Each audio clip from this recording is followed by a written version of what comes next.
দেবব্রত দত্তের লেখা কবিতা কর্মখালী। পাড়ার মদন পাশ করেছে ইতিহাসে, চাকরি পাবার চেষ্টা করে, যায় না তবু থেমে। মদন পেল গোপন খবর আলিপুরে জুতে, কোন মানুষের চাকরি আছে জানতে গেল ছুটে।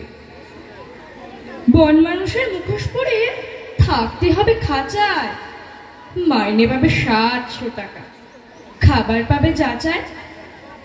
বেকার মদন অনিচ্ছাতেও চাকরিখানা নিল, দর্শকরা বেজায় খুশি, দারুণ মজা পেল। একদিন তো লম্ফ দিয়ে পড়ল পাশের খাঁচায়, পাশেই ছিল নেকড়ে বাঘ, কেই বা তাকে বাঁচায়। হালুম করে বাঘ বাবাজি যেই তুলেছে থাবা, বন মানুষ চেষ্টায় বিষম, মরে গেলুম বাবা। বাঘটা তখন বলল কানে, উঠছ কেন ঘেমে, আমিও ভাই তোমার মতো ইতিহাসে মেয়ে। নমস্কার।